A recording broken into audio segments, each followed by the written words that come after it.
Episode 1 of the Ramparts of Ice introduces us to a girl who looks cold and untouchable on the outside. But deep down, she's just someone who got tired of being hurt by people. And from the very beginning, this episode shows us how loneliness, bullying, and misunderstandings slowly built the wall around her heart. The episode begins at Kirinoshima Middle School, where we get our first look at Koyuki Hikawa. Right away, it's clear that school life has never been easy for her.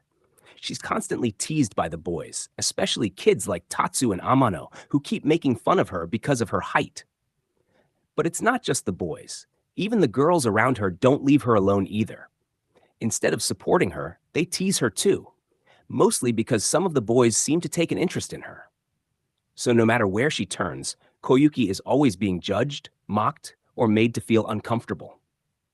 And over time, all of that starts to leave a mark on her.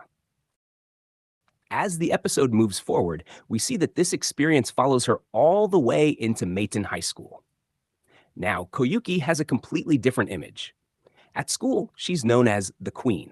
She has this cold, distant aura around her, and she gives off the kind of vibe that basically says, "Don't come near me." She rarely talks to anyone, keeps to herself, and avoids unnecessary interactions as much as possible. And honestly, from Koyuki's point of view, this feels way better than how things used to be. Back in middle school, she was always the target of jokes and unwanted attention. But now, by acting cold and unapproachable, she's at least able to protect herself, even if it means being alone. Still, what's kind of funny is that Koyuki herself doesn't fully understand why everyone sees her as so scary. To her, she's just trying to avoid trouble. But to the students around her, she looks like someone you should never mess with. But that quiet routine doesn't last for long, because before long, she ends up catching the attention of Minato Amamiya. And this is where things start to get interesting. Unlike everyone else, Minato doesn't seem intimidated by Koyuki at all. Instead, he's warm, friendly, and surprisingly casual with her. He even knows her name, which catches her completely off guard. For someone like Koyuki, who's used to being avoided or misunderstood, Minato's attitude feels strange. He doesn't treat her like some cold, untouchable queen. He talks to her like she's just normal. And that alone already starts to shake up the wall she's built around herself. Even though Koyuki acts like a loner, the episode also shows that she's not entirely alone. It turns out she's actually friends with Miki Azumi. Miki is basically the complete opposite of Koyuki when it comes to how she's seen at school. She's popular, well-liked, and the kind of girl who seems like she has everything together.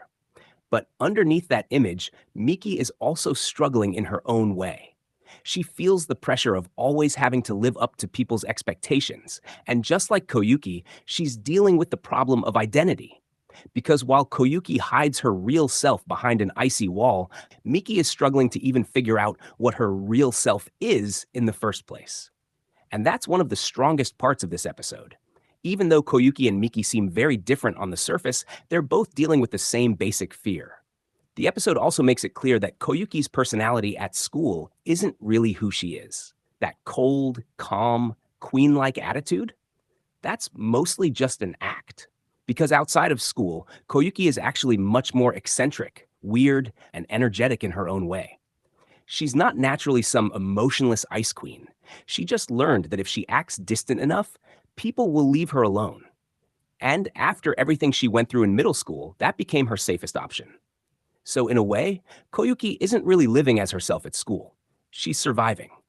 But of course, school doesn't let her stay comfortable for too long.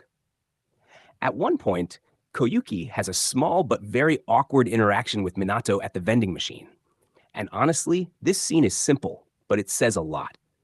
Minato suddenly startles her, and the two of them lock eyes in one of those weird, slightly embarrassing moments where neither person really knows what to say. It's awkward, a little funny, and very realistic. Koyuki quickly hurries off afterward, clearly flustered, and you can already tell that she has no idea how to handle someone like him.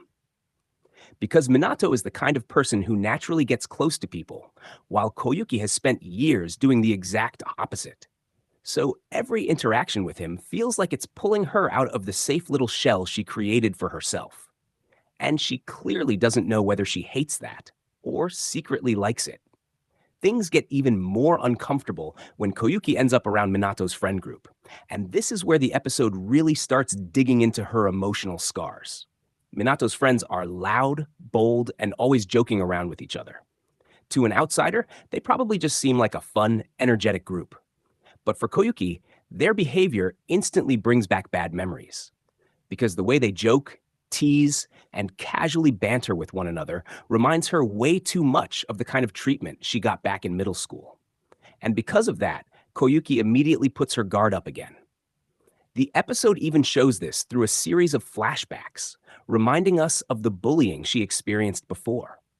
These aren't just random memories. They're the reason she became the way she is. They're the reason she struggles to trust people. And they're the reason even harmless interactions can feel threatening to her. So when Koyuki acts distant or uncomfortable around Minato and his friends, it's not because she's rude or cold for no reason. It's because her past is still affecting how she sees people in the present. And that's what makes her character feel so relatable. Because sometimes, when people get hurt enough, they don't become stronger in some cool dramatic way. Sometimes, they just become quieter, more guarded, more distant. And that's exactly what happened to Koyuki. As the episode heads toward its ending, Koyuki ends up in a genuinely tense situation. After school, while she's walking home, a couple of guys start following and harassing her. And suddenly, the atmosphere changes. This isn't just awkward anymore. This is uncomfortable and dangerous. Koyuki clearly wants to get away, but she doesn't really know what to do in that moment. Then, across the road, she notices someone familiar. It's Yoda Hino, one of Minato's friends. She recognizes him, but in her panic, she can't even remember his name properly. Still, she desperately tries to get his attention, waving frantically and hoping he'll notice her. But unfortunately, he doesn't. And for a moment, it feels like she's completely on her own again. That same helpless feeling from the past starts creeping back in. Thankfully, Koyuki does manage to escape from the guys. And just when the tension seems to finally ease, she ends up bumping straight into Yoda himself. And that's where the episode comes to a close. It's a simple ending, but it works really well. Because by the end of episode 1, the story has already done a great job of showing us exactly who Koyuki is, why she acts the way she does, and how the people around her are slowly starting to break through the walls she built around herself. This episode isn't about some huge dramatic twist or crazy plot reveal. It's about emotional walls, misunderstandings, loneliness, and the slow, uncomfortable beginning of connection. And honestly, that makes it a really solid first episode. So yeah, that was the Ramparts of Ice episode 1, a very quiet but emotionally strong beginning that introduces us to Koyuki's world and the people who might slowly start changing it. If you enjoyed this explanation, then make sure to like, subscribe, and support A for Anime, and I'll see you in the next anime explanation video.